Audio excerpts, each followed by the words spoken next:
내일이 드디어 아버님, 어머님한테 인사드리는 날이네. 내가 웬만한 일에는 잘 긴장 안 하는 사람인데 장이날은 장모님 만난다고 생각하니까 밤에 잠도 잘 안 오더라. 에이, 뭘 그런 걸로 걱정을 해? 우리 3년 만난 시간 동안 내가 엄마 아빠한테 얼마나 오빠 이야기를 많이 했는데 오빠가 나 대학 졸업하고 공무원 시험 준비하는 동안 뒷바라지 열심히 해줬잖아. 분명히 부모님도 오빠를 좋아하실 거야. 그랬으면 좋겠는데 솔직히 너가 합격하고 난 뒤에 말씀드리는 게 좋긴 하지만 내년부터 내가 지방에 오래 내려가 있어야 하니까 지금 결혼 안 하면 힘들 것 같아서 어쩔 수 없네. 내가 공무원 시험 합격 못하는 건 오빠 문제가 아니라 내 문제니까. 그리고 오빠가 계속 뒷바라지 해주면 내년에는 합격할 수 있지 않을까? 결혼하고 난 뒤에도 계속 공부한다고 말씀드릴 테니까 승낙해 주실 거야. 그래, 내가 너 합격할 때까지 계속 지원해줄게. 그건 자신 있게 약속할 수 있어.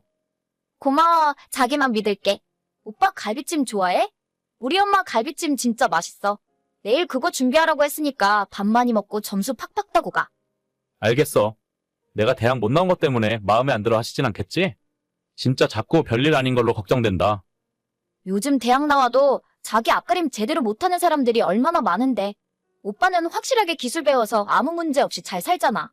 자신감을 가져. 오빠한테 그 정도 능력 있으니까 부모님도 아무 말 못하실 거야. 그렇다면 다행이고. 아무튼 내일은 너가 옆에서 나를 많이 도와줘야 해. 내가 긴장해서 입이 안 떨어질 수도 있으니까. 걱정 마. 나는 언제나 오빠 편이니까. 저보다 6살 연하의 여자친구와 3년 연애했어요. 제가 남들보다 일찍 사회생활을 시작했었기 때문에 공무원 시험을 준비하는 여자친구에게 3년 동안 물심양면으로 많은 도움을 주었습니다. 저희 집안이 경제적으로 어려웠고 홀어머니 밑에서 자랐기 때문에 대학 진학은 아예 생각조차 하지 못했어요. 중장비 자격증을 따고 20살 때 바로 군대에 갔다 온 뒤 그 이후로부터 각종 공사 현장을 다니면서 일을 하는 중입니다.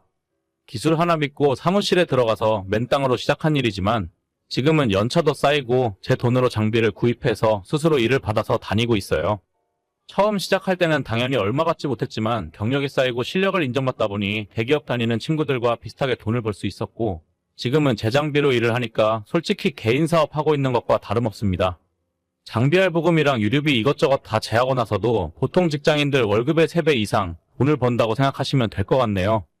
어려운 집안 형편 때문에 시작한 일이지만 지금은 경제적으로 어느 정도 자리를 잡았고 평생 일할 수 있는 기술이라서 결혼하더라도 먹여 살릴 자신이 있었어요. 하지만 아버님, 어머님 표정이 너무 안 좋으신 것 같은데 너 지금까지 내가 무슨 일 하고 있는지 제대로 이야기 안 했던 거야? 왜 부모님 반응이 저러셔? 아니, 공사판에서 일한다고 이야기하면 싫어하실 게 뻔해서. 그냥 건설회사 다닌다고 말한 것뿐이야. 남자친구가 얼마 버냐고 해서 대충 연봉 1억 정도 된다고 했더니 그때부터 엄마 아빠가 멋대로 대기업 건설회사 다닌다고 생각한 거고 나는 거짓말한 거 하나도 없어. 아니, 그래도 그렇게 오해하고 계시면 너가 똑똑히 말씀을 드렸어야지. 난 대학도 안 나왔고 현장에서 일하는 사람인데 지금까지 완전히 오해하고 계셨으니까 저런 반응이 당연한 거야. 첫 인상부터 완전 망한 것 같은데 이제 어쩌냐? 그래도 서로 간의 오해는 이제부터 풀면 되는 거고 내가 엄마 아빠한테 잘 이야기해 볼 테니까 너무 걱정하지 마. 지금까지 오빠가 나한테 해준 게 있는데 우리 부모님도 잘 알고 계시니까 결혼하는 건 아무 문제 없을 거야. 아, 그래야 할 텐데. 솔직히 아까 내 직업에 대해서 말씀드렸을 때 아버님 표정이 너무 안 좋았어서 자신감이 점점 떨어지는 건 사실이네. 난 그냥 열심히 살았을 뿐인데. 우리 아빠는 사무직이니까 아무래도 사무직을 더 좋아하겠지. 그래도 너무 걱정하지 마. 내가 다시 한번 이야기 잘해볼 테니까. 자꾸 내가 직업 속인 사람으로 보이는 것 같아서 마음이 영 불편하네. 너가 진짜 이야기 좀 잘해줘. 알겠어. 어렵다 어려워. 여자친구가 제 직업을 말하기 창피해서 그랬던 건지 아니면 서로 간에 오해가 있었던 건지 저를 대기업 다니는 직장인으로 잘못 생각하고 있더라고요. 직접 만나서 같이 식사를 하다 보니 뭔가 이상하다고 생각하셨는지 여자친구의 부모님이 제가 하는 일에 대해서 꼬치꼬치 물어보셨고 현장에서 중장비 운전하는 사람이라는 걸 알게 되신 이후로 두 분의 표정이 빠르게 굳어갔어요. 결국 식사 자리는 급하게 마무리되었고 저는 쫓겨나듯 그 집에서 나올 수밖에 없었습니다. 여자친구가 나서서 오해를 풀겠다고 했었지만 솔직히 그때부터 뭔가 꼬여가는 기분이었죠. 오빠 진짜 미안해. 내가 엄마 아빠한테 아무리 이야기를 해도 내 말을 들어주시질 않아. 결혼하면 인연 끊겠다고 하는데 나 어떻게 해야 돼? 일단 내가 다시 만나 뵙고 결혼 승낙해달라고 말씀드려볼게. 대기업 다니지는 않더라도 먹여 살릴 능력이 없는 것도 아닌데 이런 취급받는 건 납득 못하겠어. 우리 부모님이 다신 데리고 오지도 말래. 얼굴 보고 싶지도 않다고. 공무원 시험 합격만 하면 결혼해달라는 남자가 줄을 섰다면서. 왜 그런 노가다꾼이랑 결혼할 생각이냐고 나보고 미쳤냐고 하시는데 뭐? 노가다 꾼이라니 그건 말이 좀 심하잖아. 나는 잘 모르겠어. 내가 부모님 말씀을 거역할 수도 없고. 일단 아빠가 오늘 저녁에 오빠한테 연락한다고 했으니까 그때 이야기 잘 해봐. 알겠어. 길게 시간 끌 거 없이 단도직입적으로 결론만 말하겠네. 내 딸이랑 지금 당장 헤어져 줬으면 좋겠어.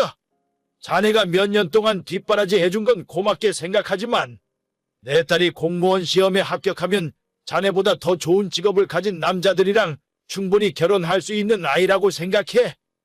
저도 누구보다 열심히 살았고 혜영이 아끼고 사랑합니다. 아버님 생각하시기에는 어떨지 몰라도 이쪽에서는 자리 잡았어요. 평생 열심히 일해서 혜영이 행복하게 해줄 자신 있습니다. 미안하네. 난 내 사위가 최소한 대학은 나온 사람이었으면 좋겠어. 친척들 보기에도 안 좋고 돈을 얼마를 벌건 노가다 하는 사람에겐 내 딸 줄 수 없네. 노가다가 아니라 기술직입니다. 저도 자격증 있고 아무나 할 수 없는 일이라고요. 어차피 남들이 볼 때는 똑같은 노가다야. 더 이상 할 말 없으니까 앞으로 내 딸한테 연락하지 말아주게. 정말 그날 이후로 여자친구조차도 제 연락을 받지 않았고 그대로 헤어지게 되었어요. 결혼을 눈앞에 두고 있었지만 끝내 부모님 반대를 넘어설 수는 없었죠. 저는 몇 달 후 지방 아파트 건설 현장에 내려왔고 1년이 지난 지금까지 열심히 일을 하고 있습니다. 괴로운 마음을 일로 달래가며 열심히 살았는데 얼마 전 아는 동생 소개로 한 아가씨를 소개받았고 지금은 새로운 사랑을 하며 잘 지내던 중이었어요. 그런데 며칠 전에 뜻밖의 연락을 받게 되고 기분이 참 묘하더라고요.